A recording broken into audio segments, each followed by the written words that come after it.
Mr. Nixon, would you like to comment on that statement? I have no comment. The next question, Mr. Novin. Mr. Vice President, your campaign stresses the value of your 8-year experience, and the question arises as to whether that experience was as an observer or as a participant or as an initiator of policy making. Would you tell us, please, specifically what major proposals you have made in the last... Difficult to cover them in 2.5 minutes. I would suggest that these proposals could be mentioned. First, after each of my foreign trips, I have made recommendations that have been adopted. For example, after my first trip abroad, I strongly recommended that we increase our exchange programs, particularly as they related to exchange of persons, of leaders in the labor field and in the information field.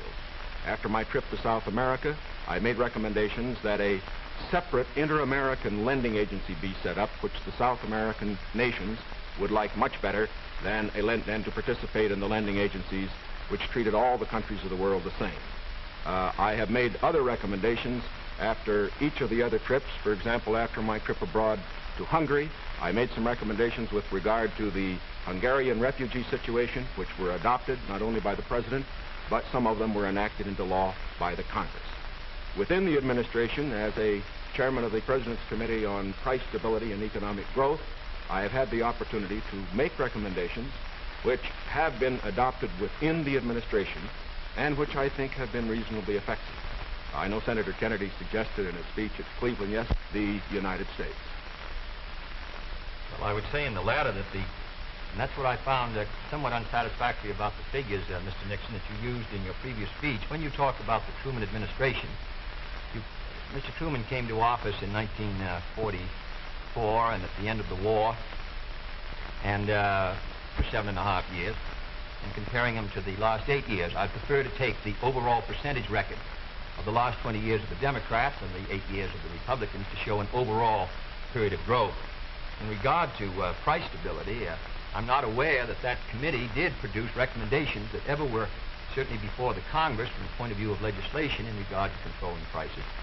In regard to the exchange of students, of labor unions, I am chairman of the subcommittee on Africa, and I think that one of the most unfortunate phases of our policy towards that country was the very minute number of exchanges that we had. I think it's true of Latin America also. We did come forward with a program of students for the Congo of over 300, which was more than the federal government had for all of Africa the previous year. So that I don't think that we have moved, at least in those two areas, with sufficient vigor. The next question to Senator Kennedy from Mr. Warren. Senator Kennedy, during your brief speech a few minutes ago, you mentioned farm surpluses. I'd like to ask this. It's a fact, I think, that presidential candidates traditionally make promises to farmers. Lots of people, I think, don't understand why the government pays farmers for not producing certain crops, or paying farmers if they overproduce, for that matter. Let me ask, sir, why can't the farmer operate like the businessman who operates a factory? If an auto company overproduces a certain model car, Uncle Sam doesn't step in and buy up the surplus. Why this constant courting of the farmer? Well, because I think that if the federal government moved out of the program and withdrew its support, then I think you would have complete economic chaos. The farmer plants in the spring and harvests in the fall. There are hundreds of thousands of them. They're not able to control their market very well. They bring their crops in or their livestock in, many of them about the same time. They have only a few purchasers that buy their milk or their hogs, few large companies in many cases, and therefore the farmer is not in a position to bargain very effectively in the marketplace. I think the experience of the 20s has shown what a free market could do to agriculture. And if the agricultural economy collapses, then the economy of the rest of the United States sooner or later will collapse. The farmers are the #1 market for the automobile industry of the United States. The automobile industry is the #1 market for steel. So if the farmer's economy continues to decline as sharply as it has in recent years, then I think you would have a recession in the rest of the country. So I think the case for the government intervention is a good one. Secondly, my objection to present farm policy is that there are no effective controls to bring supply and demand into better balance. The dropping of the support price in order to limit production does not work. And we now have the highest surpluses, $9 billion worth. We've had a higher tax load from the Treasury for the farmer in the last few years with the lowest farm income in many years. I think that this farm policy has failed. And my judgment, the only policy that will work will be for effective supply and demand to be in balance, and that can only be done through governmental action. I therefore suggest that in those basic commodities which are supported, that the federal government, after endorsement by the farmers in that commodity, attempt to bring supply and demand into balance, attempt effective production controls so that we won't have that 5 or 6% surplus which breaks the price 15 or 20%. I think Mr. Benson's program has failed. And I must say, after reading the Vice President's speech before the farmers as he read mine, I don't believe that it's very much different from Mr. Benson. I don't think it provides effective governmental controls. I think the support prices are tied to the average market price of the last 3 years, which was Mr. Benson's theory. I therefore do not believe that this is a sharp enough breach with the past to give us any hope of success for the future. Mr. Nixon, comment? I, of course, disagree with Senator Kennedy insofar as his suggestion as to what should be done on the farm program. He has made the suggestion that what we need is to move in the direction of more government controls, a suggestion that would also mean raising prices that the consumers pay for products and imposing upon the farmers controls on acreage even far more than they have today. I think this is the wrong direction.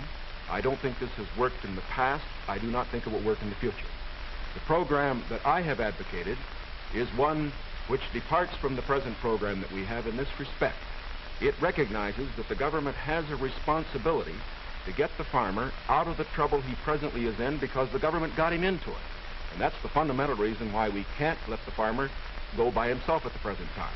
The farmer produced these surpluses because the government asked him to through legislation during the war. Now that we have these surpluses, it's our responsibility to indemnify the farmer during that period that we get rid of the surpluses.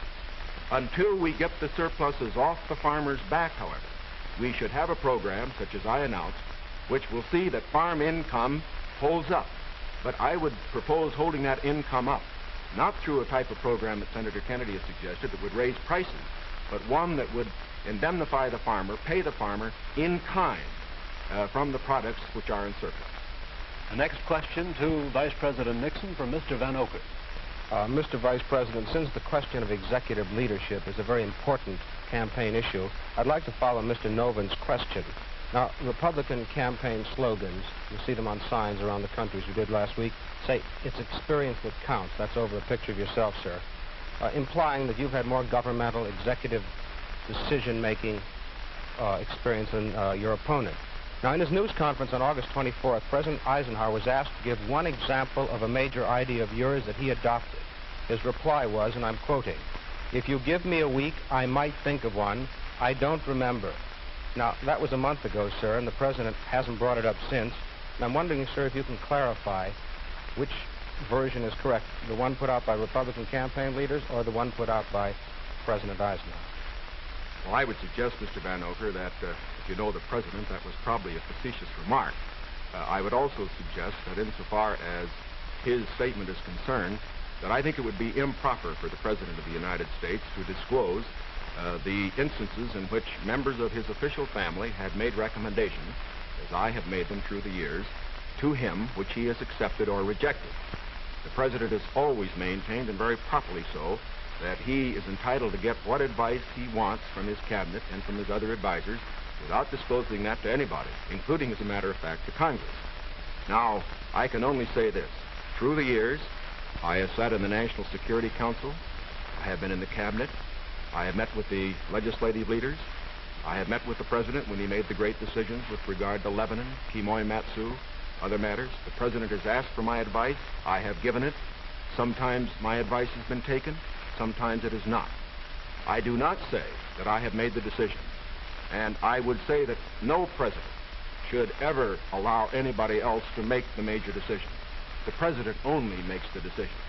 All that his advisors do is to give counsel when he asks for it. As far as what experience counts and whether that is experience that counts, that isn't for me to say.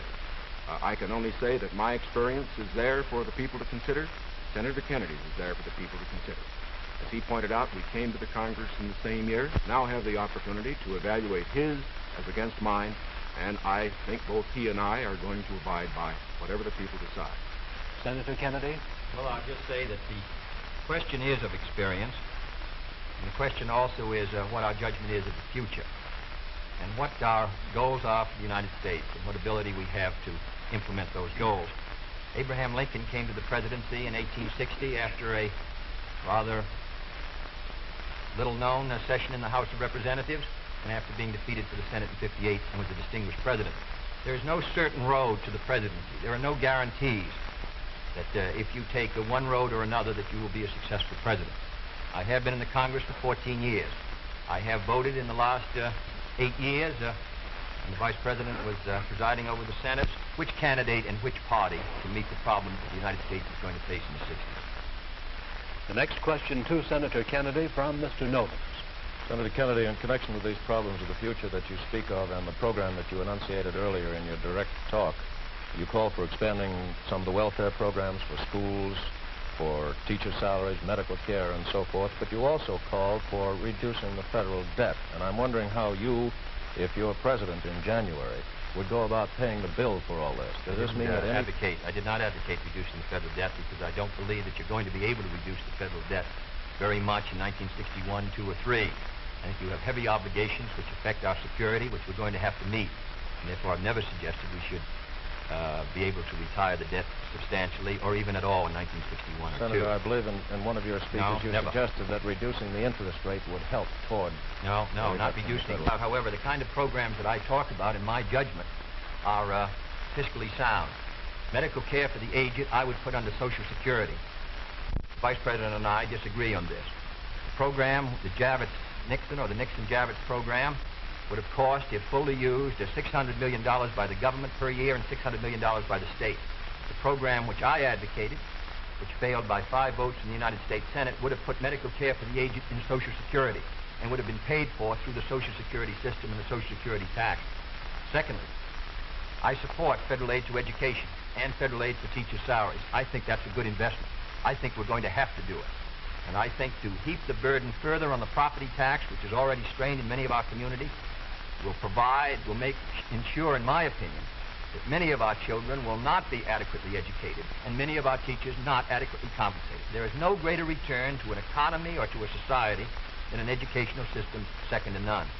On the question of the development of natural resources, I would pay as you go, in the sense that they would be balanced and the power revenues would bring back sufficient money to finance the projects, in the same way as the Tennessee before us all.